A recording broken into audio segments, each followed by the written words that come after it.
Welcome to Cafe Stories. I'm Alfie, your host for today's mystery.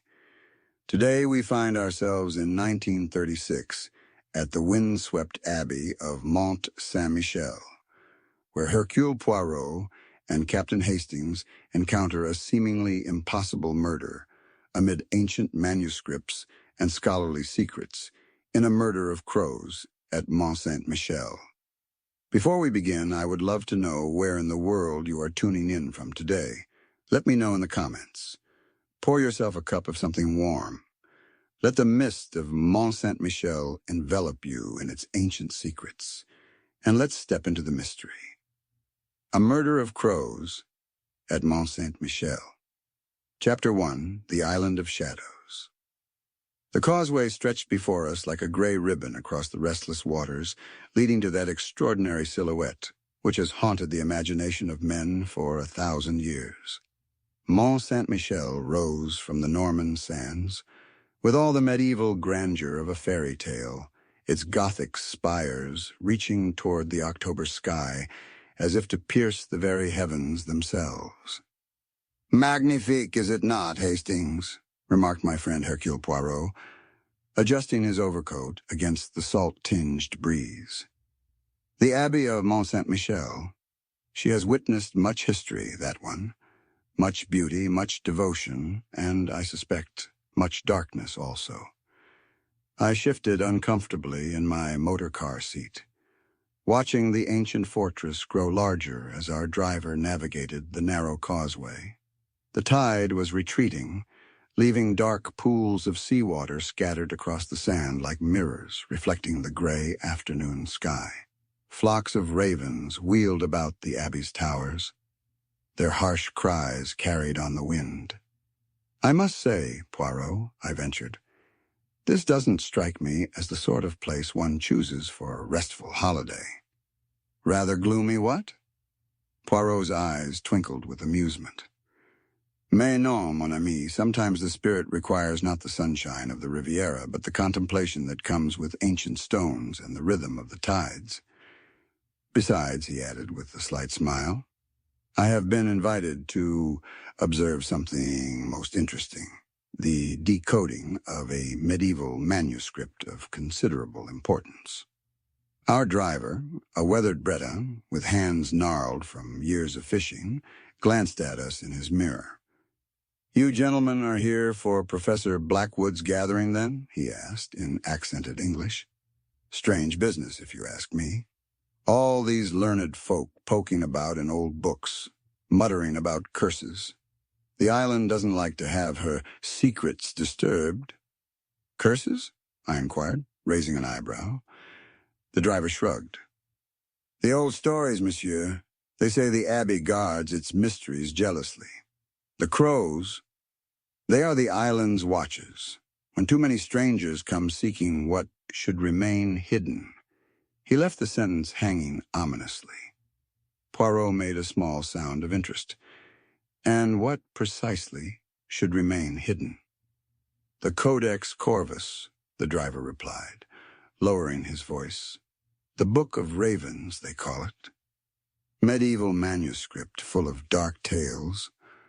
Some say it tell of a great betrayal, a scholar's death, and a curse upon those who would steal the work of others. Professor Blackwood and his group, they think they can unlock its secrets. Perhaps they should leave sleeping dogs to lie, eh?"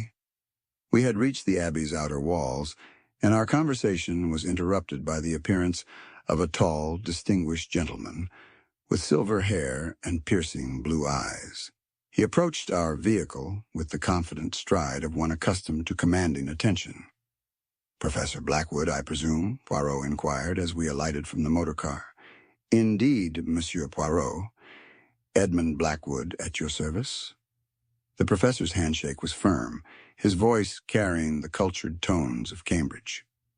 "I cannot tell you how honored we are to have you join our little scholarly gathering. Your reputation precedes you, of course." "You are most kind, Professor," Poirot replied with a small bow. "I confess myself most curious about this Codex Corvus, a manuscript of the medieval period, n'est-ce pas? Professor Blackwood's eyes lit with enthusiasm. 13th century, we believe, a remarkable document that may revolutionize our understanding of medieval scholarship and other matters. But come, let me introduce you to our little group. He led us through the Abbey's ancient gateway, our footsteps echoing on worn stone. The interior courtyard was shadowed by towering walls, and I felt an involuntary shiver at the Gothic atmosphere. Several figures moved about the cloisters, their voices hushed in the manner of those engaged in scholarly discourse. Dr. Margaret Wynne, Professor Blackwood announced, indicating a woman of perhaps 40 years, with dark hair and intelligent brown eyes. There was something in her expression of watchfulness, a barely concealed intensity, that immediately caught my attention. Dr. Wynne is our expert in medieval paleography. Her knowledge of manuscript analysis is quite exceptional. Dr. Wynne inclined her head politely. Monsieur Poirot, Captain Hastings, I have heard much about your methods of investigation. I confess I find them fascinating. The application of logical analysis to human behavior bears similarities to the decoding of ancient texts. Vraiment, Poirot seemed genuinely intrigued. And what, may I ask, drew you to this particular manuscript? Something flickered across Dr. Wynne's features, pain, perhaps, or old anger. Academic interest, Monsieur Poirot. The Codex Corvus may contain references to scholars of my father's generation. I hope to learn more about certain historical events. Before Poirot could pursue this intriguing response, we were interrupted by the approach of a younger man with dark hair and a bitter expression. His clothes, while well-made, showed signs of wear, and there was something in his manner that suggested barely controlled resentment. Henri Dubois, Professor Blackwood said, though with noticeably less warmth than he had shown Dr. Wynne. Henri was once my most promising student. He has particular expertise in the architectural history of medieval abbeys. Dubois' jaw tightened. Professor, he acknowledged curtly, then turned to us. Monsieur Poirot, Captain Hastings, I trust you will find our work here illuminating. The word seemed weighted with meaning, and I noticed Dr. Wynne's sharp glance at the young Frenchman. Professor Blackwood cleared his throat uncomfortably. And here we have Mr. James Crawford visiting us from America, he continued, indicating a man of middle years with sandy hair and intelligent gray eyes. Crawford had the look of someone accustomed to observing rather than being observed. Pleased to meet you, gentlemen, Crawford said in a distinctly American accent. I am something of an amateur historian myself. The opportunity to witness the decoding of such a significant manuscript was too good to pass up. Poirot studied the American with interest. And your particular field of study, Monsieur Crawford? Oh, this and that, Crawford replied vaguely. I have a general interest in historical mysteries, unsolved academic questions. Sometimes the past has ways of reaching into the present, don't you think? Finally, we were introduced to Brother Augustine, the Abbey's keeper of manuscripts, an elderly monk whose pale eyes seemed to hold secrets accumulated over decades of tending ancient books. His greeting was courteous but reserved, and I sensed he viewed our scholarly gathering with some unease. The brothers have graciously allowed us to work in the scriptorium, Professor Blackwood explained, as he led us deeper into the Abbey. The Codex Corvus requires careful handling, and the scriptorium provides ideal conditions for our research. As we entered the ancient chamber, where generations of monks had copied and illuminated manuscripts, I was struck by the weight of history pressing down upon us. Tall windows filtered the afternoon light, casting long shadows across the stone floor. At the center of the room, upon a lectern of dark wood, lay an open manuscript, its pages yellowed with age, its illuminated borders glowing with faded golden crimson. Voila, Professor Blackwood said reverently. The Codex Corvus. Even from a distance, I could see the intricate illustrations that decorated the margins. Ravens with spread wings, scholars bent over books, and darker images that seemed to writhe with malevolent life. There was something unsettling about the manuscript, something that made the hair on the back of my neck prickle. Poirot approached the lectern with his characteristic, deliberate movements, his sharp eyes taking in every detail. Most remarkable, he murmured. The illuminations, they tell a story, n'est-ce pas? Indeed they do, Dr. Wynne replied, moving to stand beside him. A story of betrayal, theft, and justice. Long delayed. The shadows seemed to deepen as she spoke, and outside the scriptorium windows I could hear the harsh cries of ravens echoing through the twilight. Chapter 2, Dawn Brings Death. I awoke to a sound that chilled my very soul, not the gentle chiming of the abbey bells that had lulled me to sleep, but the frenzied cawing of what seemed like 1,000 ravens. The cacophony was deafening, rising and falling in waves of harsh discord that penetrated even the thick stone walls of our guest quarters.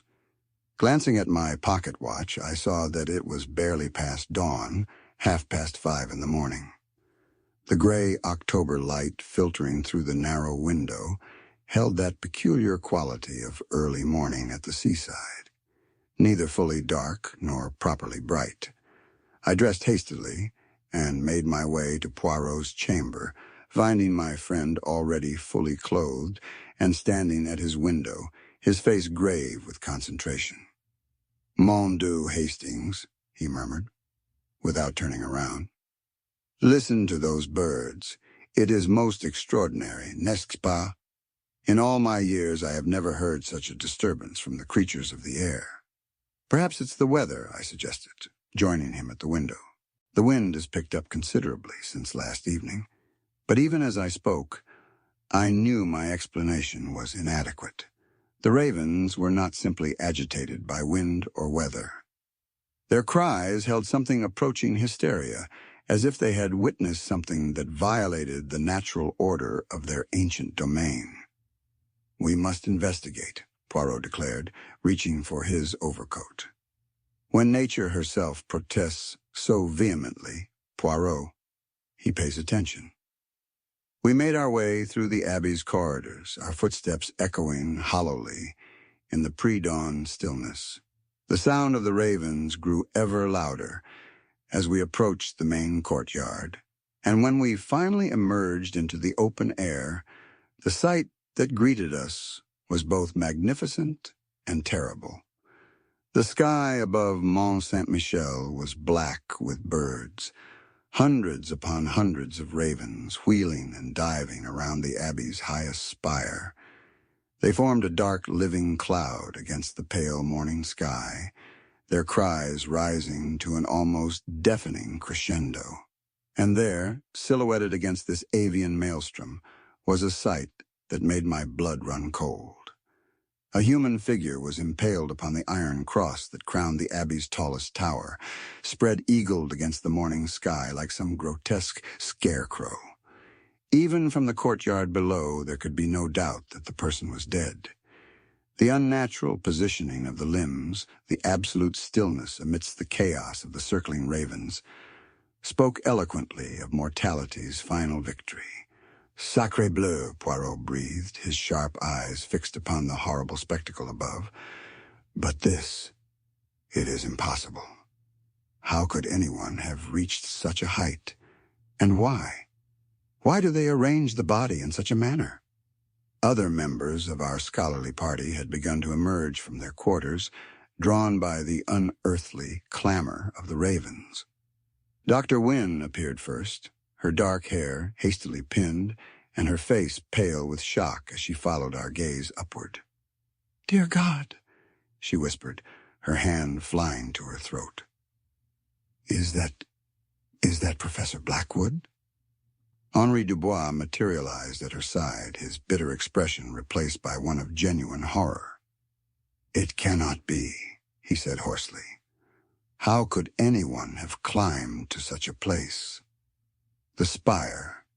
It is accessible only to the birds themselves. James Crawford joined our grim assembly, his American practicality asserting itself, even in the face of such an appalling sight. "We need to get the authorities," he said firmly, "and a doctor, though I fear there's nothing to be done for the poor fellow." Brother Augustine approached from the direction of the chapel, his aged face creased with distress. "The ravens," he said in a voice barely above a whisper. "They know, they always know, when death comes to the island. The old stories speak of such things, the murder of crows that serves as the abbey's witness and judge." "Murder of crows," I repeated, though I suspected I knew the answer. "The collective noun for ravens, monsieur," the monk explained, his pale eyes never leaving the figure on the spire. "But in the ancient tales of this place, it means something more. The ravens of Mont Saint-Michel are said to gather when justice must be served, when old sins come home to roost." "Superstition," Crawford said dismissively, though his voice lacked conviction. Brother Augustine's gaze was steady. "Perhaps, Monsieur Crawford, but the Codex Corvus itself speaks of such things," and now he gestured toward the spire where the dark birds continued their frenzied dance around the impaled figure. "The Codex Corvus," Dr. Wynne repeated slowly, her voice strange. "Of course, the positioning of the body is exactly like the illumination on page 47. The scholar pierced by the spear of justice, surrounded by the ravens of retribution." Poirot's head snapped toward her with interest. "You remember this illumination precisely, madame?" "I? Yes," she replied, her color heightening. "I made particular study of that page yesterday evening. The imagery was quite striking." Henri Dubois was nodding slowly, a look of fascination replacing his initial horror. "She is correct, Monsieur Poirot. For example, the manuscript depicts just such a scene. A scholar punished for his theft of another's work, elevated high for all to see his shame." "Most interesting," Poirot murmured, his little gray cells clearly beginning their work. "And tell me, was Professor Blackwood aware of this particular illustration?" "Certainly," Crawford answered. "We all examined it together yesterday. Blackwood was particularly interested in that section of the manuscript. He said it might hold the key to understanding the entire text." The arrival of the local police interrupted our discussion. Inspector Beaumont of the Norman Constabulary was a sturdy man with graying whiskers and the harried look of one unaccustomed to crimes more complex than smuggling or poaching. He listened to our account with growing bewilderment, frequently glancing upward at the impossible sight of the body on the spire. "But how is such a thing accomplished?" he demanded, his English heavily accented. "The tower. She is more than 50 meters high. There are no ladders, no ropes, no means of ascent. It is as if the man has flown there like a bird himself. Or been placed there by supernatural means," Brother Augustine added quietly, earning a sharp look from the inspector. "There will be no talk of supernatural intervention," Inspector Beaumont declared firmly. "This is a matter for the police, not for superstition. We must find a rational explanation." Poirot stepped forward with his characteristic small bow. "Inspector, permit me to introduce myself. I am Hercule Poirot, and I should be honored to assist in your investigation if you would welcome such aid." The inspector's eyes widened with recognition. "Monsieur Poirot? But of course your reputation is known even here in Normandy. Indeed, I should be most grateful for your assistance. This case, it presents difficulties of the most unusual nature." "Précisément," Poirot agreed. "And the first question we must answer is not how the crime was committed, but why it was staged in such a theatrical manner. The positioning of the body, the time of the discovery, the very presence of the ravens. All of this speaks to a mind that wishes to create a specific impression. Dr. Wynne shivered visibly. You think this was planned, that someone deliberately arranged for Professor Blackwood to be found in this way? I think, madame, that nothing about this crime is as it appears, Poirot replied gravely. The killer, he has gone to considerable trouble to create a puzzle, not merely to commit murder, but to transform it into a statement. And statements, they are made for audiences. Inspector Beaumont was taking notes furiously. But the physical impossibility remains, Monsieur Poirot. Even with planning, how does one transport a body to such a height? Ah, Poirot said, his eyes twinkling despite the grim circumstances. That, mon brave inspector, is what we must discover. But first I suggest we examine the scriptorium and the manuscript itself. I have a feeling that the Codex Corvus will prove most illuminating indeed. As we prepared to return to the Abbey proper, I caught sight of something that made me pause. There, barely visible in the shadow of the great tower's base, were several black feathers scattered on the stone, not the natural moult of the circling ravens, but feathers that seemed deliberately placed, as if someone had left them as a calling card, or perhaps a warning. The murder of crows continued their aerial dance above us, their harsh cries echoing off the ancient stones like a requiem for the dead scholar who hung silhouetted against the gray Norman sky. The scriptorium, which had seemed so peacefully scholarly the evening before, now held an atmosphere of barely suppressed tension. The morning light streaming through the tall Gothic windows cast long shadows across the stone floor, and the Codex Corvus lay open upon its lectern like an accusatory finger pointing towards secrets yet to be revealed. Poirot moved with his characteristic deliberate precision around the ancient chamber, his sharp eyes taking in every detail. Inspector Beaumont followed somewhat less gracefully, his heavy boots echoing on the flagstones as he attempted to match my friend's methodical approach to investigation. Now then, Poirot announced, positioning himself before the assembled group, we must proceed with order and method. Each of you will please to tell Poirot exactly what you observed yesterday evening, and more importantly, what you may have noticed about the good Professor Blackwood's state of mind. Dr. Margaret Wynne was the first to step forward, her composed demeanor from the previous evening now showing cracks of strain. She clasped her hands tightly before her, and I noticed a slight tremor in her fingers. Professor Blackwood seemed particularly excited about a passage he'd been studying. She began, her voice carefully controlled.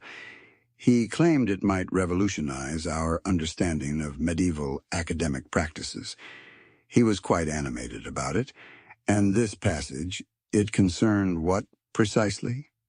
Poirot inquired, his head tilted slightly to one side in that bird-like manner that indicated his fullest attention. Dr. Wynne's composure faltered for just a moment. It detailed an incident from the 13th century, a scholar accused of stealing another's work. The manuscript describes his punishment in graphic detail. Ah, the very illumination that so closely resembles our poor professor's final situation, Poirot observed, most curious. And did Professor Blackwood express any particular theories about this medieval incident? He believed it might not be merely historical record, she replied slowly. He thought it could be connected to more recent academic disputes.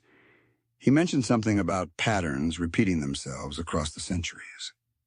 Henri Dubois shifted uncomfortably in the shadows near the tall windows. Professor Blackwood had many theories, he said, with barely concealed bitterness. Not all of them were sound. Poirot turned his penetrating gaze upon the young Frenchman. You disagreed with his scholarship, Monsieur Dubois? I disagreed with his methods, Henri replied sharply. Professor Blackwood had a tendency to appropriate the insights of others. He was not always scrupulous about attribution. Inspector Beaumont's eyebrows rose. "You are suggesting Professor Blackwood was guilty of plagiarism." "I am stating it as fact," Henri declared, his restraint finally breaking. "My doctoral thesis, my years of research into the architectural symbolism of medieval abbeys, he claimed it as his own work when he published his book on monastic construction. My career was destroyed, my reputation ruined, all so that Edmund Blackwood could add another laurel to his academic crown." The silence that followed this outburst was profound. Dr. Wynne studied Henri with new interest, while James Crawford maintained his position near the manuscript, his gray eyes watchful and calculating. "A serious accusation," Poirot observed mildly, "and one that would provide considerable motive for revenge, would it not?" Henri's face flushed with anger. "Are you suggesting that I, Monsieur Poirot, I may have hated the man, but I am not a murderer? Besides, even if I had wished him dead, how could I possibly have placed his body upon that spire? It is physically impossible." "Précisément," Poirot murmured. "The impossibility, it troubles Poirot greatly. But let us continue. Monsieur Crawford, you observed Professor Blackwood yesterday evening. What were your impressions?" The American stepped forward with apparent reluctance. "Blackwood seemed nervous about something," he admitted. "He kept checking the manuscript, particularly that page with the illumination, and at one point I saw him making notes in a small notebook, something he seemed anxious to keep private." "This notebook," Inspector Beaumont interjected. "Have you seen it since?" Crawford shook his head. "It wasn't among his personal effects in his chamber. Inspector, you might want to search more thoroughly." Poirot's eyebrows rose fractionally. "You have already examined Professor Blackwood's quarters, Monsieur Crawford?" "How?" "Thorough of you." A flush crept up Crawford's neck. "I was merely concerned when he didn't appear for our early morning discussion. We had arranged to meet at 6 o'clock to review his findings, and when he failed to appear, you naturally took it upon yourself to investigate," Poirot said smoothly. "Most public-spirited. Tell me, what else did you discover in his chamber?" Crawford's hesitation was barely perceptible, but I noticed it, and I was certain Poirot did as well. Nothing of significance. His bed hadn't been slept in, but that might mean nothing. Some scholars work through the night when they're excited about a discovery. Dr. Wynne looked up sharply. His bed wasn't slept in, but he retired at the same time as the rest of us, shortly after 10 o'clock. Perhaps he returned to the scriptorium for further study, suggested Brother Augustine, who had been listening silently from the doorway. The manuscript has been known to captivate those who study it intensively. There was something in the elderly monk's tone that made me uneasy. "You speak as if the manuscript has some sort of power over its readers, brother," I said. The monk's pale eyes met mine steadily. "The Codex Corvus has been in our keeping for 7 centuries, Captain Hastings. In that time it has been consulted by many scholars. Some have found wisdom in its pages. Others," he paused meaningfully, "others have found only sorrow and obsession." "Superstitious nonsense," Henri muttered, but his voice lacked conviction. Poirot approached the lectern, where the manuscript lay open, his hands clasped behind his back as he studied the illuminated page. "Brother Augustine, you mentioned yesterday that this manuscript tells of betrayal and vengeance. Can you elaborate on the specific nature of these medieval events?" The monk moved closer, his ancient fingers hovering over the parchment without quite touching it. "The manuscript tells of Master Benedict, a scholar of great learning, who gathered about him many students. Among them was one called Corvus. Whether this was his true name or merely a sobriquet, we cannot know. Corvus was brilliant but envious, and when Master Benedict completed his great work on the nature of divine justice, Corvus stole the manuscript and claimed it as his own. "And the punishment?" Poirot prompted gently. Master Benedict gathered evidence of the theft. When Corvus was exposed, the judgment was swift and dramatic. He was taken to the highest point of the abbey and impaled upon a spear, left for the ravens to witness his shame. The manuscript records that justice, though delayed, will always find its mark. Dr. Wynne had grown very pale during this recitation. How specific the parallels are," she whispered. "Indeed," Poirot agreed. "But tell me, Brother Augustine, in your long years as keeper of this manuscript, have you noticed any alterations to the text? Any signs that it has been modified?" The monk's expression grew troubled. "Yesterday evening, after Professor Blackwood's intensive study, I observed certain discrepancies, small changes, you understand. A word altered here, a date modified there, nothing that would be obvious to a casual reader, but to one familiar with every illumination." "Someone changed the manuscript," Inspector Beaumont demanded. "But why would anyone do such a thing?" Poirot straightened his expression, thoughtful. "To create a specific narrative, perhaps. To establish a term that would support a particular interpretation of events. The question becomes, was the manuscript altered to reflect the crime or was the crime committed to reflect the manuscript?" James Crawford frowned.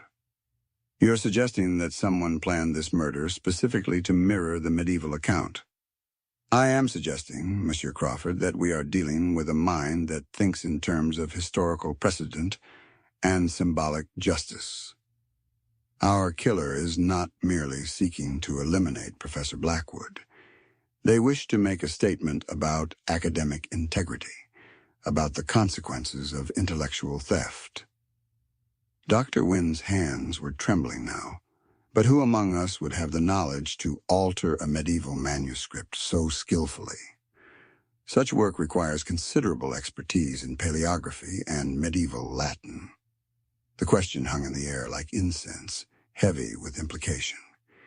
Each member of our group possessed exactly such expertise, and we all knew it. The scriptorium seemed to grow darker despite the brightening morning light, shadows gathering in the corners like accusations waiting to be spoken. Poirot moved to examine the manuscript more closely, his magnifying glass appearing as if by magic from his waistcoat pocket. As he bent over the ancient pages, I noticed something that made my blood run cold. There, scattered among the illuminated borders, were several fresh ink blots, still faintly damp, suggesting that the alterations Brother Augustine had mentioned were made very recently indeed. Chapter 4. The Tide Turns. By midday, the causeway to Mont Saint-Michel had vanished beneath the advancing waters, leaving our little company truly isolated upon the ancient island. From the abbey's ramparts, I watched the gray Norman sea swallow the narrow road that had brought us here, transforming the fortress once again into the island sanctuary it had been for 1,000 years. "Most convenient for our murderer," Poirot observed, joining me at the stone parapet. "No one can arrive, and more importantly, no one can depart. We are, as you English say, all in the same boat, though in this case perhaps I should say the same island." The advancing tide had brought with it a change in atmosphere among our group. What had begun as scholarly cooperation was rapidly deteriorating into mutual suspicion and barely concealed accusation. Dr. Wynne had withdrawn to her chamber, claiming a headache, while Henri Dubois paced the cloisters like a caged animal. Only James Crawford maintained his outward composure, though I noticed his gray eyes had taken on a watchful quality that suggested considerable inattention. "Poirot," I ventured, lowering my voice, This business of the altered manuscript, surely it points to someone with considerable expertise in medieval texts. Mais oui, mon ami, but consider, all of our suspects possess exactly such expertise. It is, how you say, the qualification for admission to this particular gathering. He tapped his fingers thoughtfully against the ancient stone. No, the alterations tell us not who but when, and the when it may be most significant indeed. Our conversation was interrupted by a commotion from the direction of the Abbey's lower chambers. Inspector Beaumont's voice, raised in excitement, echoed through the stone corridors, followed by the sound of running footstep. We hurried toward the disturbance, arriving to find the inspector emerging from a narrow doorway. I had not previously noticed his face flushed with discovery, and his uniform dusty from investigation. "Monsieur Poirot," he called, beckoning us forward. "You must see this. I have found equipment. Climbing equipment, hidden in the storage chambers below." The chamber he led us to was clearly used for abbey maintenance, coils of rope, tools for stone repair, and various implements necessary for the upkeep of such an ancient structure. But there, partially concealed behind stacks of lumber, was a collection of modern mountaineering equipment, steel pitons, climbing ropes, and a sophisticated pulley system. "Voilà," Poirot murmured, examining the gear with interest. "The impossible becomes possible, n'est-ce pas? Someone has prepared most carefully for their ascent to the spire." Brother Augustine appeared at the chamber entrance, his aged face creased with worry. "These items," he said slowly, "they are not part of the Abbey's equipment. We have no need for such things." "Then someone brought them here specifically for this purpose," Inspector Beaumont concluded.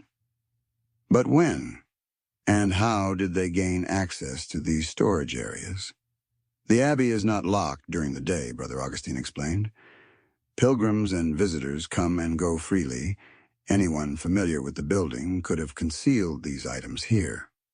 Crawford had arrived during this exchange, his face showing what appeared to be genuine surprise at the discovery.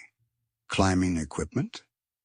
But surely that would require considerable expertise to use effectively, particularly at such a height and in darkness.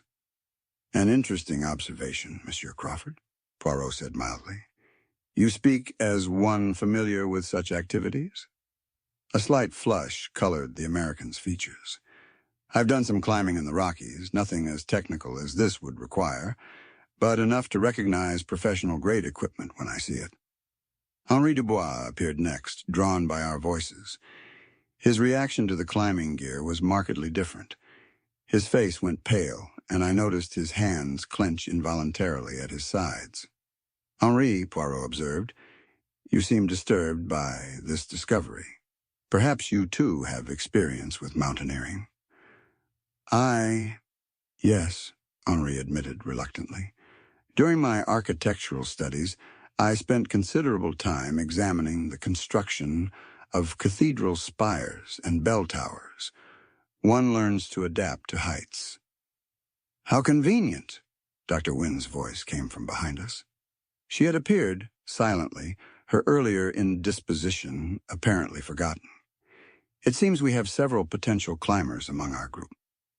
There was something in her tone, a note of challenge, perhaps, or accusation, that made everyone present shift uncomfortably.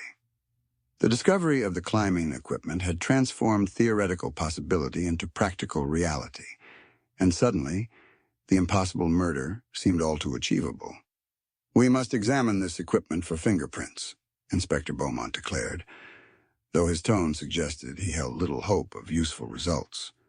"Naturellement," Poirot agreed, "but I suspect our killer has been most careful in such matters. Tell me, Inspector, have you had opportunity to examine the spire itself? Surely there must be evidence of how the climbing was accomplished." "The local fire brigade has promised to assist with that investigation," Beaumont replied. "They should arrive with the evening tide, bringing proper equipment to reach the body and examine the spire." As if summoned by mention of the macabre seen above, a fresh cacophony of ravens erupted from the direction of the tower. Through the chamber's narrow window I could see the dark birds wheeling once again around the spire, their harsh cries echoing off the stone walls. "They have not left their vigil," Brother Augustine observed quietly. "The ravens of Mont Saint-Michel, they do not abandon their post when death stalks the island." "Most atmospheric," Crawford commented dryly, "but hardly helpful for our investigation." It was then that disaster nearly struck again. We were making our way back through the Abbey's corridors when a tremendous crash echoed through the building, followed by Dr. Wynne's scream of terror. Racing toward the sound, we found her pressed against the wall of a narrow passage, her face white with shock, while at her feet lay a massive stone block that had clearly fallen from somewhere above. "Mon Dieu!" Poirot exclaimed, examining the stone and then looking upward toward the vaulted ceiling. "Madame, you are unharmed." Yes," she gasped, her composure thoroughly shattered. "It missed me by inches. If I hadn't stopped to examine that carving on the wall." The stone block was substantial, easily large enough to have killed her had it struck its target. Inspector Beaumont was already examining the ceiling above, searching for signs of where it might have fallen from. "Most curious," he announced. "There appears to be no obvious place where this stone could have originated. The ceiling is intact, with no visible damage or loose masonry." Poirot was studying the fallen block with his magnifying glass. "Hastings, regard, if you please, the edges of this stone. They are not weathered, as they would be from centuries of exposure to the elements. This block, it has been recently cut." "You mean someone deliberately dropped it?" I asked, though the answer seemed obvious. "Précisément. And the timing, it suggests that Dr. Wynne was specifically targeted. The question becomes, why does someone wish her harm? What does she know that makes her dangerous to our killer?" Dr. Wynne had recovered some of her composure, though her hands still trembled slightly. "I can't imagine why anyone would want to hurt me," she said. "I'm just here to study the manuscript, nothing more." But even as she spoke, I noticed her eyes dart nervously toward the other members of our group, as if she was seeing them with new understanding. Henri Dubois watched her with an expression I couldn't quite read, while Crawford maintained his characteristic inscrutability. "Perhaps," Poirot suggested gently, "it would be wise for you to remain in your chamber for the rest of the day, madam, until we understand more about our killer's intentions." As we escorted Dr. Wynne to the safety of the guest quarters, I couldn't shake the feeling that we were moving inextricably toward some predetermined conclusion, like pieces on a chessboard being maneuvered by an unseen hand. The climbing equipment, the near-fatal accident, the altered manuscript, all seemed to be parts of an elaborate design, whose ultimate purpose remained frustratingly unclear. The ravens continued their vigil above, and the tide continued its relentless advance around the Abbey's foundations, cutting us off ever more completely from the outside world and the safety it represented. Chapter 5, Illuminated Manuscripts and Dark Truths. The afternoon brought with it a peculiar quality of light, gray and shifting, as if the very air around Mont Saint-Michel conspired to obscure truth rather than reveal it. Poirot had sequestered himself in the scriptorium with the Codex Corvus, his magnifying glass moving methodically across each page, while he muttered occasionally in French under his breath. I found him there as the Abbey bells chimed 3 o'clock, hunched over the manuscript with the intensity of a scholar, or perhaps a detective, on the verge of a crucial discovery. "Ah, mon ami," he said without looking up, "you arrive at precisely the right moment. Come, observe this most carefully." He indicated a passage near the bottom of the page we had examined earlier, the one depicting the punishment of the thieving scholar Corvus. Under his magnifying glass, I could see that certain words had indeed been altered, though so skillfully that only the most careful examination revealed the deception. You see here, Poirot pointed with his pencil, the original text spoke of Master Benedict's death occurring in the 20th year of his teaching. But someone has changed this too in the 30th year. A small alteration, n'est-ce pas, but one that changes the entire chronology of events. But why would anyone make such a change, I asked, peering more closely at the delicate script. To create a connection, Hastings, to establish a pattern that bridges the medieval past with the present day. Consider, if Master Benedict died 30 years ago instead of 20, what might that suggest about our current circumstances? Before I could respond, Dr. Wynne appeared in the doorway of the scriptorium, her face pale but determined. Despite Poirot's earlier advice to remain in her chamber, she had clearly decided to venture forth once more. "Monsieur Poirot," she said, her voice carefully controlled, "I believe it is time I told you the complete truth about why I came to Mont Saint-Michel." Poirot straightened, his sharp eyes fixing upon her with interest. "Indeed, madame. And what truth might that be?" She moved closer to the lectern, her hands clasped tightly before her. "My father, Dr. William Wynne, was not merely a scholar of medieval manuscripts. He was Professor Blackwood's mentor, his teacher, and collaborator for many years." The words fell into the scriptorium like stones dropped into still water, creating ripples of implication that seemed to spread through the very air around us. "Your father worked with Professor Blackwood?" I asked, though the answer was already becoming clear from her expression. "More than worked with him," she replied bitterly. "My father discovered the true significance of the Codex Corvus 20 years ago. He spent years researching its connections to actual historical events, uncovering evidence of a pattern of academic theft and revenge that spanned centuries. It was to be his masterwork, the culmination of his life's research." Poirot had grown very still. "And Professor Blackwood?" "Stole it," she said simply. "Every insight, every connection, every brilliant deduction my father had made. Blackwood published it under his own name, claiming the research as his original work. When my father protested, Blackwood had the academic establishment against him. No one believed that the great Edmund Blackwood could be guilty of such blatant plagiarism." "And your father, what became of him?" Poirot asked gently. Dr. Wynne's composure finally cracked, tears beginning to stream down her cheeks. He couldn't bear the shame of it, seeing his life's work credited to another, watching his reputation destroyed by Blackwood's influence. He took his own life rather than face the humiliation. The silence that followed was profound. Even the ever-present sound of the raven seemed muted, as if the very island itself was absorbing the weight of this revelation. "So you came here seeking what, madame?" Poirot inquired. "Justice, revenge, or merely answers?" "I wanted to prove that my father's research was original," she said, wiping her eyes with a handkerchief. "I thought if I could demonstrate that Blackwood didn't truly understand the manuscript's deeper meanings, that he was merely parroting my father's insights. But instead, you found yourself trapped in a situation that mirrors the very pattern your father discovered," Poirot observed.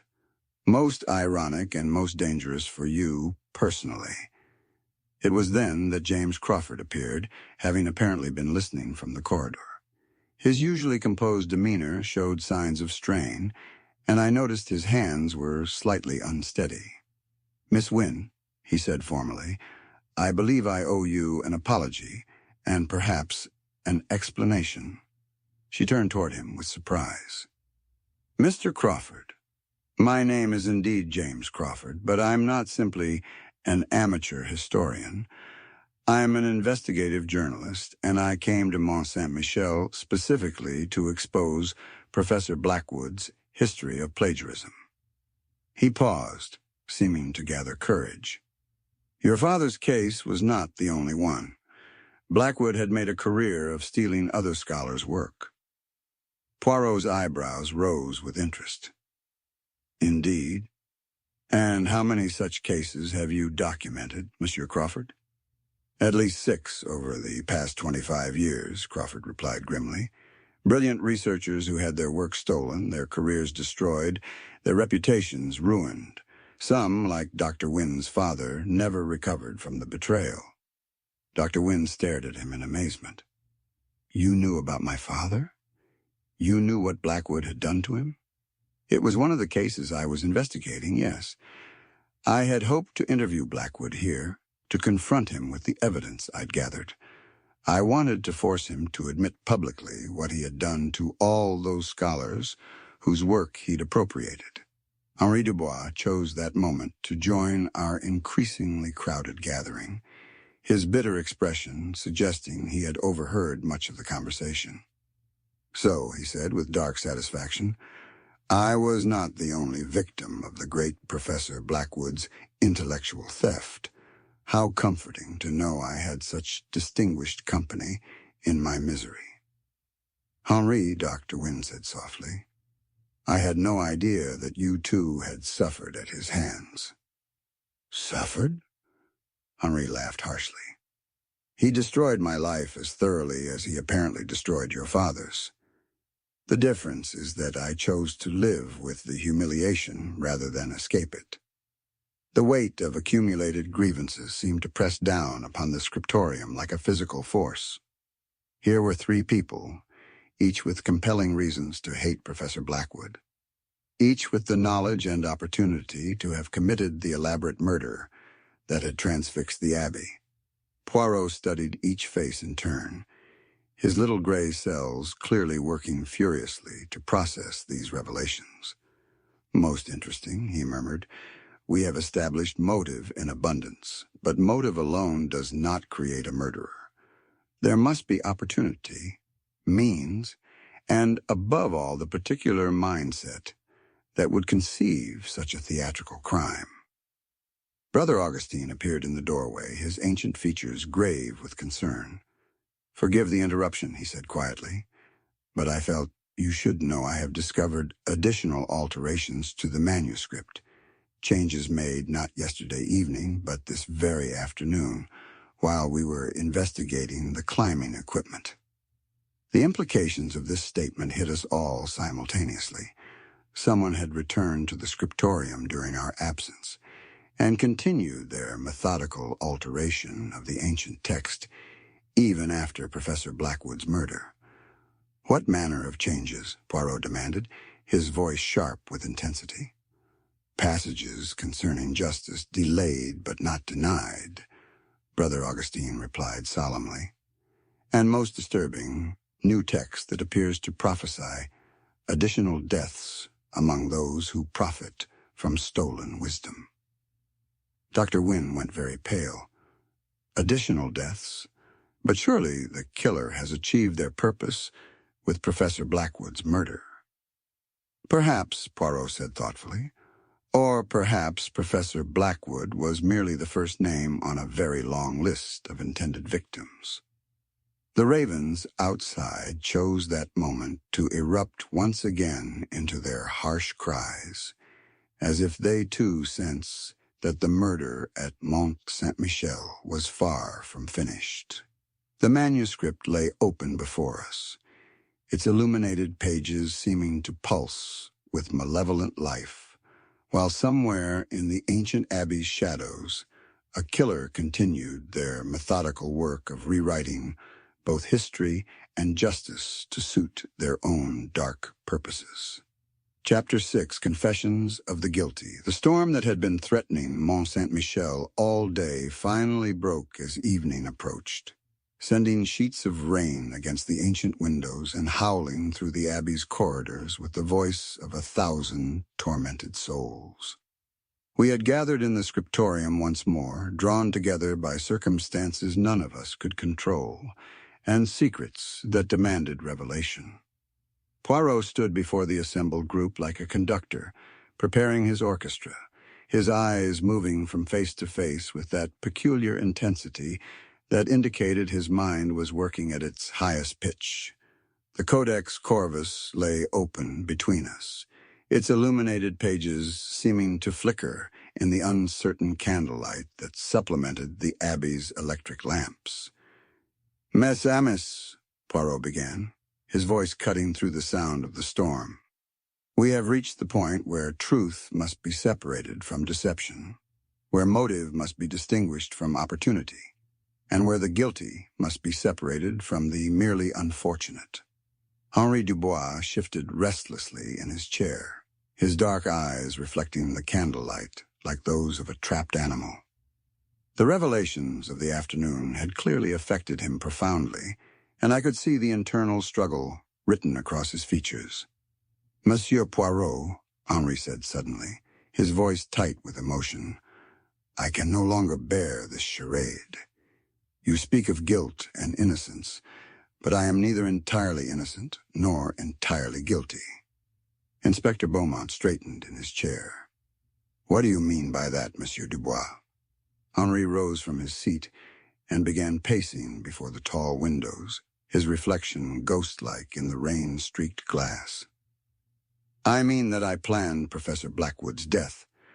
I studied this abbey for months, mapped every passage, every hidden stair, every architectural detail. I brought the climbing equipment here piece by piece over several visits, concealing it in the storage chambers below." Dr. Wynne gasped audibly, while Crawford's face remained carefully neutral. Brother Augustine crossed himself silently. "You are confessing to murder?" Inspector Beaumont demanded, reaching for his notebook.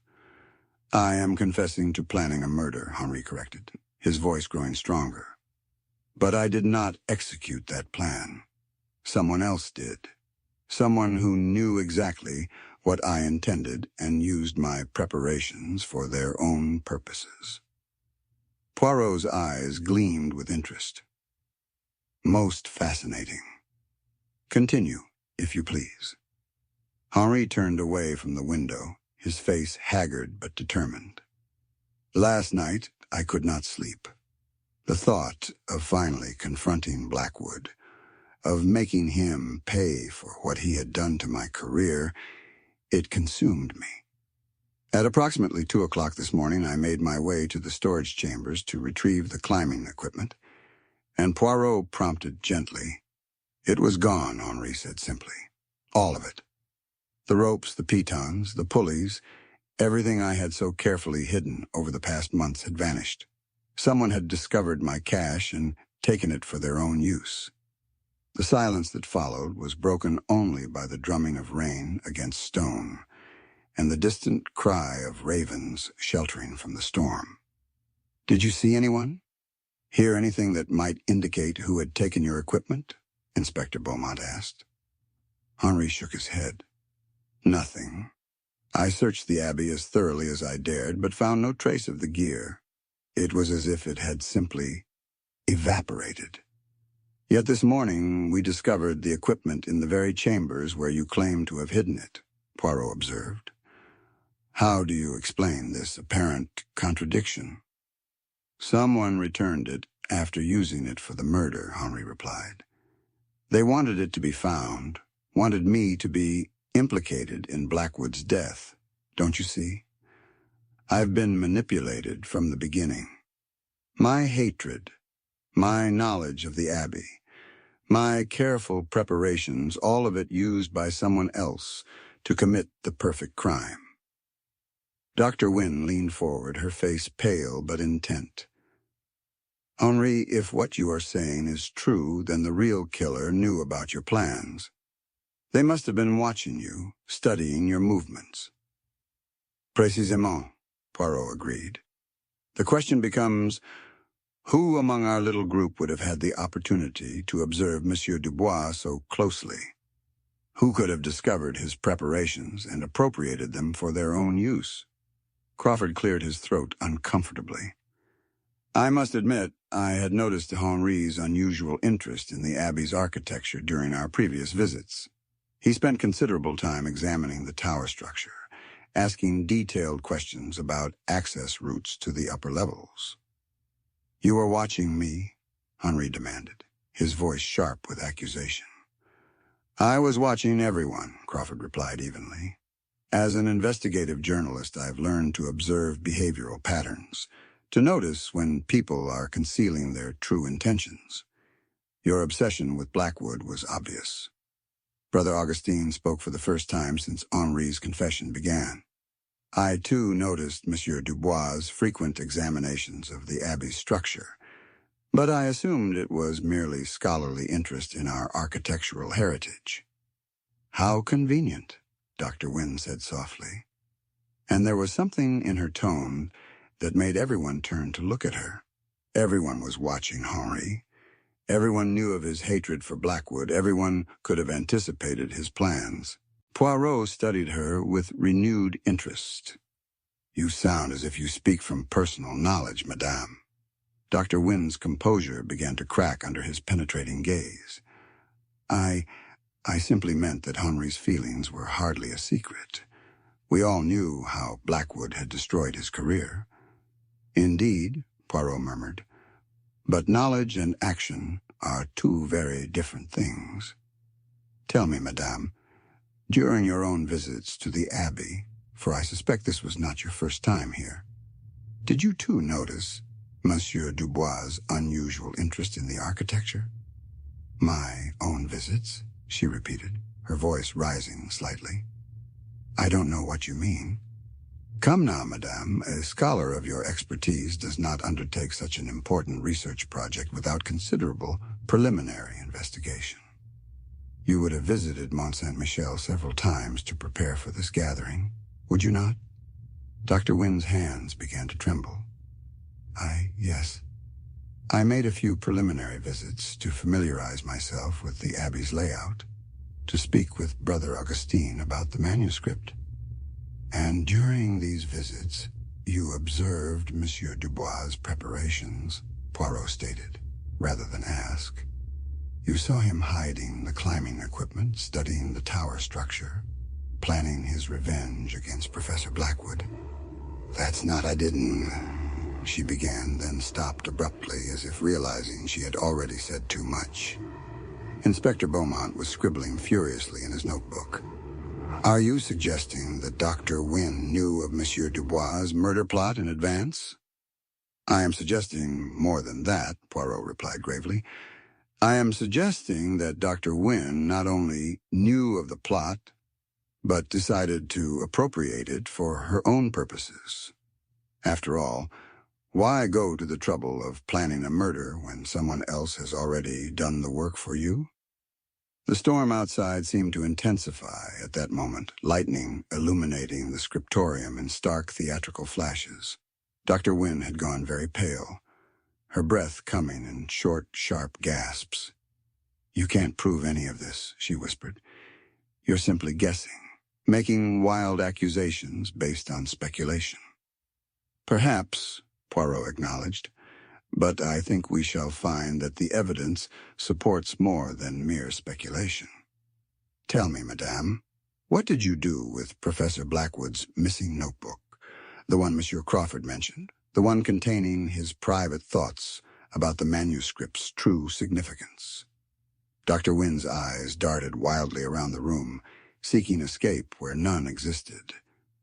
Henry was staring at her with dawning comprehension, while Crawford watched with the cold interest of a journalist scenting the climax of a long investigation. I don't know anything about a notebook, she stammered, but her voice lacked conviction. Brother Augustine had been listening to this exchange with growing distress. Dr. Wynne, he said gently, if you have knowledge that could help us understand these terrible events, surely it would be better to speak freely now. But Dr. Wynne remained silent, her face a mask of stubborn defiance, even as tears began to stream down her cheeks. The weight of accumulated evidence was pressing down upon her like the storm pressing down upon the Abbey, and yet she held to her denials with the desperate strength of someone who knew that confession meant not merely acknowledgement of guilt, but the final destruction of everything she had fought to preserve. Chapter 7: The Murder of Crows.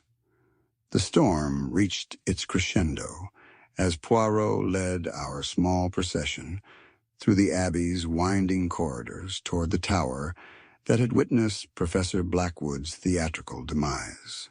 Lightning illuminated the ancient stones in stark, supernatural flashes, while thunder rolled across Mont Saint-Michel like the voice of divine judgment itself. "Miami," Poirot announced as we climbed the narrow spiral staircase.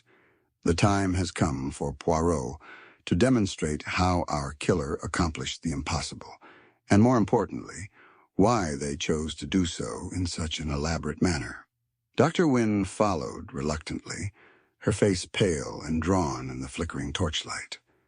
Henri Dubois climbed behind her with the grim fascination of one witnessing the exposure of his own manipulated plans, while Crawford maintained his journalistic composure despite the dramatic circumstances. Inspector Beaumont brought up the rear, his heavy breathing echoing in the confined space as we ascended toward the Abbey's highest reaches. "The beauty of this crime," Poirot continued as we climbed, "lies not merely in its execution, but in its misdirection. Our killer wished us to focus on the impossibility of the act itself, rather than on the deeper question of motivation and opportunity." We emerged onto a narrow, stone platform, perhaps 30 feet below the spire, where Professor Blackwood's body still hung silhouetted against the storm-lashed sky.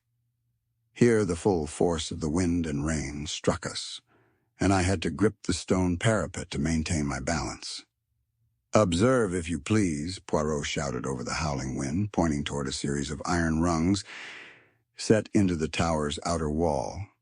The Abbey's builders, they were practical men. They provided means for maintenance of the spire, though these handholds have not been used for many decades. Inspector Beaumont examined the ancient rungs with his electric torch, but surely climbing to such a height would require exceptional skill and strength. "Mais non, Inspector. Not when one employs the proper equipment and techniques." Poirot moved to a shadowed alcove where Henri's stolen climbing gear had been concealed after its use. "Observe how the ropes have been arranged, a sophisticated pulley system that would allow even a person of moderate strength to hoist both themselves and other cargo to the summit." Dr. Wynne shrank back against the stone wall as Poirot demonstrated the rope system's mechanics. "You're suggesting that Professor Blackwood was already dead when he was placed on the spire?" she asked, her voice barely audible above the storm. "I am stating it as fact, madam. The positioning of the body, the complete absence of defensive wounds, the theatrical arrangement that so perfectly mirrors the manuscript's illumination. All of this speaks to careful post-mortem staging, rather than murder committed at the scene." Crawford was taking notes despite the driving rain. But how was Blackwood actually killed and where? "An excellent question, Monsieur Crawford, and one that leads us to the heart of our killer's psychology." Poirot turned to face Dr. Wynne directly. "Tell us, madame, about your father's study in Oxford, about the room where he spent his final hours before taking his own life." Dr. Wynne's composure cracked entirely at this unexpected question. "I? What does that have to do with anything?" "Everything, I fear. You see, Hastings, our killer is someone driven not merely by the desire for revenge, but by the need to create perfect symbolic justice. Professor Blackwood did not die here on the tower. He died in circumstances that exactly mirrored those of Dr. William Wynne 20 years ago. The implications of this statement sent a chill through our small group that had nothing to do with the storm raging around us. Henri stared at Dr. Wynne with dawning horror, while Crawford's journalistic detachment finally began to crack. "You're saying that Margaret killed Blackwood in the same manner as her father's suicide?" Inspector Beaumont demanded. "Précisément. The same room, the same method, even the same time of day. Perfect justice as our killer saw it, forcing Blackwood to experience exactly what his theft and betrayal had driven Dr. Wynne to endure." Dr. Wynne was trembling now, whether from cold or emotion I could not tell. "You can't know that," she whispered. "You weren't there. No one was there. But someone was there, madame. You were there. You lured Professor Blackwood to your father's old study at Oxford, a room you have maintained exactly as it was 20 years ago, have you not? A shrine to his memory and your desire for vengeance." Lightning illuminated Dr. Wynne's face in stark relief, revealing an expression of such anguish and fury that I involuntarily stepped backward. For a moment, the mask of scholarly composure dropped entirely, and I glimpsed the depths of hatred that had sustained her through 2 decades of careful planning. "He deserved it," she said suddenly, her voice rising above the storm. "He deserved to know what it felt like to face death alone and betrayed, just as my father did." "Margaret," Henri said hoarsely, "what have you done?" But Dr. Wynne was beyond rational conversation now, caught up in the release of emotions too long suppressed. "You want to know how I did it? How I accomplished the impossible? I'll tell you." She moved toward the edge of the platform with a sudden, desperate energy that made Inspector Beaumont reach for his handcuffs. I studied Blackwood for months, learned his habits, his weaknesses, his vanities. I knew he would never resist the opportunity to examine my father's private papers. Papers, I told him, contained evidence that would vindicate his theft of my father's work. "So you lured him to Oxford," Poirot observed calmly. "I drugged his wine with laudanum, the same drug my father used to end his life. When Blackwood realized what was happening, when he understood that he was dying exactly as my father had died," her voice broke with savage satisfaction. The terror in his eyes was everything I had dreamed of for 20 years. Crawford was scribbling frantically, despite the rain soaking his notebook. "But how did you transport the body here? How did you manage the physical aspects of the crime?" Dr. Wynne laughed, a sound that sent ice through my veins. "Henry provided everything I needed, though he never knew it. I followed him here, watched him hide his equipment, studied his plans for revenge. When the time came, I simply appropriated his preparations for my own purposes." Henry's face had gone ashen. "You used me. You let me believe I was planning my own revenge when all along I was planning something far more elegant than your crude notion of justice." She finished. "My father's death required something more sophisticated than simple murder. It required the complete restoration of his reputation and the exposure of Blackwood's pattern of theft." Inspector Beaumont was struggling with his handcuffs in the howling wind. "Dr. Wynne, I arrest you for the murder of Professor Edmund Blackwood." But as he spoke, Dr. Wynne took another step toward the platform's edge, her eyes wild with a desperate calculation that filled me with sudden terror. The stone parapet was barely waist-high, and beyond it lay a drop of more than 200 feet to the Abbey's courtyard below. "Justice," she said, her voice eerily calm despite the chaos around us. "Justice delayed but not denied. The ravens know, don't they?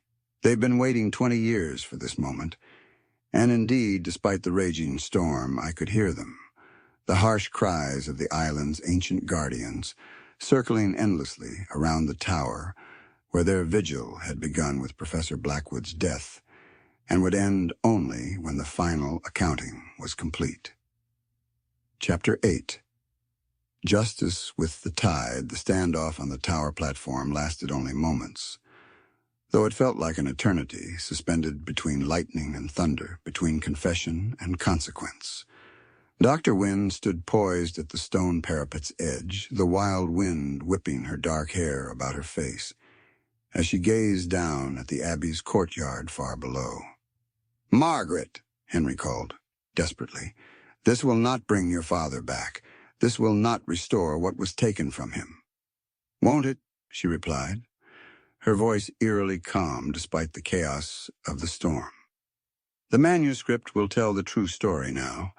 The world will know that Edmund Blackwood built his reputation on stolen brilliance, that my father died for another man's greed." Inspector Beaumont had managed to secure his handcuffs despite the driving rain, but he dared not approach closer for fear of precipitating the very tragedy he sought to prevent. "Dr. Wynne, step away from the edge. Whatever you have done, whatever drove you to it, this isn't the answer." Poirot, however, remained remarkably composed, his sharp eyes fixed not on Dr. Wynne, but on something beyond her, the causeway below, where the receding tide was beginning to reveal secrets that had been hidden beneath the Norman waters. "Ah, madame," he said suddenly, his voice cutting through the wind with surprising clarity, "but you have made one crucial error in your otherwise perfect plan." Dr. Wynne turned toward him, momentarily distracted from her precarious position. "What do you mean?" "The tide, madame, she is your betrayer. Observe, if you please, what the retreating waters have revealed." We all followed his gesture toward the causeway, where the storm's lightning illuminated a sight that made my blood run cold. There, partially buried in the sand and seaweed exposed by the low tide, was the unmistakable outline of a motor car. Not the vehicle that had brought us to Mont Saint-Michel, but another older automobile that had clearly been concealed beneath the waters for some time. Crawford understood immediately. "The car you used to transport Blackwood's body from Oxford," he said, his journalist's instincts connecting the evidence. "You drove here during high tide and deliberately submerged it, knowing it would be hidden until the waters receded." Dr. Wynne's face went white as she realized the implications. "That's impossible. I calculated the tides precisely. That car should remain hidden for days yet." "Mais non, madame," Poirot replied gently. "You calculated based on normal tidal patterns, but you failed to account for the storm, the atmospheric pressure, the wind. They have accelerated the tide's retreat by several hours. Your carefully laid plans, they are undone by forces beyond your control." Inspector Beaumont was already signaling to the Abbey below with his electric torch, summoning assistance to examine this crucial piece of evidence. "That vehicle will contain forensic proof of the body's transport, won't it? Blood, hair, fibers, all the physical evidence needed to confirm your confession. More than that," Henri added with growing realization, "it will prove premeditation, the careful planning, the precise timing. This wasn't a crime of passion, but a calculated execution." Dr. Wynne seemed to deflate at this revelation, the desperate energy that had sustained her through the confrontation, draining away like the tide below. She stepped back from the parapet's edge, her shoulders sagging with the weight of inevitability. 20 years, she whispered, more to herself than to us. 20 years I planned this moment, and it's undone by weather and water.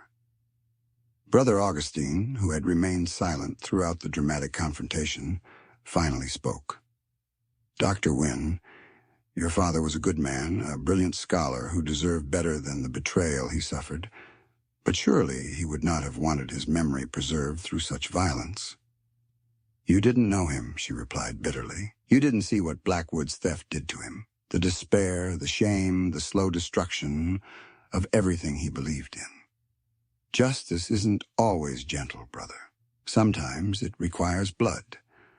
"Perhaps," Poirot interjected, But justice without wisdom becomes merely vengeance, and vengeance, as the Codex Corvus itself demonstrates, has a way of consuming those who pursue it. As if summoned by his words, the storm began to abate, the lightning growing more distant, and the thunder fading to a distant rumble. Through the clearing air, we could hear the harsh cries of the ravens as they settled back into their ancient vigil around the Abbey's towers. Crawford was still taking notes, his journalist's mind already composing the story that would expose not just Dr. Wynne's crime, but the entire pattern of academic theft that had precipitated it. "The world will know the truth about Blackwood's plagiarism," he said firmly. "Your father's work will be properly attributed, his reputation restored." "Will it?" Dr. Wynne asked with bitter irony. "Or will this become simply another sordid tale of murder and revenge, obscuring the very injustices it was meant to illuminate?" Inspector Beaumont approached carefully, the handcuffs ready. "Dr. Margaret Wynne, I arrest you for the murder of Professor Edmund Blackwood. You are not obliged to say anything, but anything you do say will be taken down and may be used in evidence." She offered no resistance as the handcuffs clicked into place, her fight finally exhausted. "There's something else you should know," she said as Beaumont led her toward the staircase. Professor Blackwood wasn't the only one. Crawford was right. There were others, victims across the decades. "I have documentation, evidence of at least 8 cases of blatant plagiarism." "Where is this evidence?" Poirot inquired. "Hidden in my father's study, the same room where Blackwood died. Everything is there. Letters, documents, proof of a career built on systematic theft." She paused, looking back at the manuscript, visible through the scriptorium's windows. "The Codex Corvus will tell its story now, the true story of how the ravens of justice finally came home to roost." As we made our way down the narrow spiral staircase, I reflected on the events that had transformed our scholarly retreat into a theater of revenge and revelation. The storm was clearing, and through the Abbey's windows, I could see the causeway beginning to emerge from the retreating waters, connecting Mont Saint-Michel once again to the world beyond its ancient walls. By morning, the authorities would examine the submerged motor car and find the evidence that would seal Dr. Wynne's fate.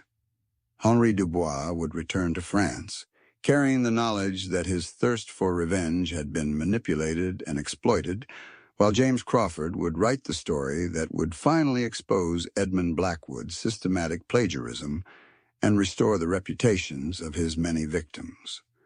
The Codex Corvus would return to its place in the Abbey's collection, its recent alteration serving as a reminder that the medieval tales of justice and betrayal it contained were not merely historical curiosities, but eternal patterns that continue to play out across the centuries. The manuscript had been used as both weapon and confession, its illuminated pages bearing witness to crimes both ancient and modern. As we reached the Abbey's main level, I caught sight of Brother Augustine carefully closing the ancient tome, his weathered hands gentle as he turned the final page. The ravens outside had grown quiet at last. Their vigil ended with the restoration of justice to Mont Saint-Michel. The murder of crows that had gathered to witness Professor Blackwood's theatrical demise was dispersing into the clearing night, returning to their eternal watch over the island's secrets. The tide would turn again as it had for 1,000 years, but the truth would remain exposed on the causeway of time, undeniable and permanent, as the ancient stones of Mont Saint-Michel itself. Thanks for joining us for A Murder of Crows at Mont Saint-Michel. Did you suspect Dr. Margaret Wynne before Poirot revealed how she manipulated Henri's revenge plot for her own elaborate scheme? Let me know your thoughts in the comments. If you enjoyed this atmospheric adventure with Hercule Poirot, Don't forget to hit subscribe for more mysteries daily. Until next time, remember Poirot's wisdom. The little gray cells reveal that vengeance disguised as justice can corrupt even the most noble intentions, and that ancient stones may witness modern sins, but time and tide ultimately expose all truths. This is Alfie signing off from Cafe Stories.